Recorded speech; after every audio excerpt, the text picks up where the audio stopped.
सो एक right angle triangle ABC हमें given है और ये दो सर्कल्स को इस तरीके से यहाँ रखा हुआ है, राइट? एंड AB की लेंथ 18 है, BC की लेंथ 24 है, so this is 6 into 3, this is 6 into 4, so AC hypotenuse होगा, this will be 6 into 5 which is 30, यानी ये पूरी लेंथ जो है AC ये हो जाती है 30, right? Then it says that radius बता दो। Very nice.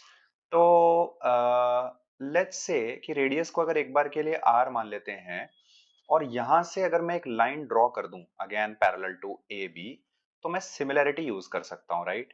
और अगर मैं सिमिलैरिटी यूज कर सकता हूं इन दैट केस, अगर ये रेशो मेरा ए बी बी सी और ए सी का 3:4:5 है, तो ये रेशो भी कौन सा, let's say this is D, right? This is your E and C, तो डीई ईसी और डीसी ये भी 3:4:5 होगा, यानी डीई की लेंथ को मैं एक बार के लिए कुछ एक 3x, ईसी की लेंथ को 4x और डीसी की लेंथ को 5x अज्यूम करके चल सकता हूं। एक चीज तो ये समझ में आनी चाहिए, राइट? नाउ अगर आप ध्यान से देखोगे तो एक चीज आपको समझ में आएगी कि अगर हम सिमिलैरिटी यूज करते हैं तो we can say that 18 upon, यानी this upon 3x, right? This should be nothing but पूरी लेंथ 24 BC अपॉन EC। तो EC आप कैसे निकाल सकते हो, बहुत इजी है। 24 में से आप ये 2r वाला पोर्शन माइनस कर दो तो EC आ जाएगा। So this is nothing but 24 minus 2r। तो इसकी हेल्प से r और x के बीच में एक रिलेशन निकल के आ जाएगा। थोड़ा इसको सिंप्लीफाई कर लेते हैं। This is 6 times, this is 4 times, right?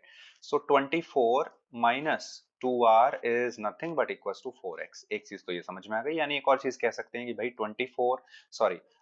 12 minus are जो है ये बराबर होगा 2x के। ये चीज हमें समझ में आ जाती है, बहुत ही बढ़िया। नाउ हमें रेडियस फाइंड आउट करना है, तो हम एक काम करते हैं, ट्राइंगल डीईसी के अंदर इन रेडियस का रिजल्ट यूज कर लेते हैं।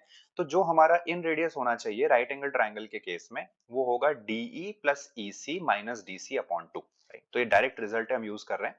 सो 3x प्लस 4x माइनस का 5x, राइट, अपॉन में होगा 2। सो इसको सॉल्व करते हैं। 7x minus 5x will be 2x by 2 will be x। तो यानी यहां से r और x जो है वो इक्वल हो जाते हैं, x की जगह r रख दीजिए। सो अगर ऐसा करते हैं तो this will be 2r plus r 3r, ये बराबर होगा 12 के, और यहां से r की वैल्यू आ जाती है 4, और आपका करेक्ट आंसर हो जाता है सी ऑप्शन।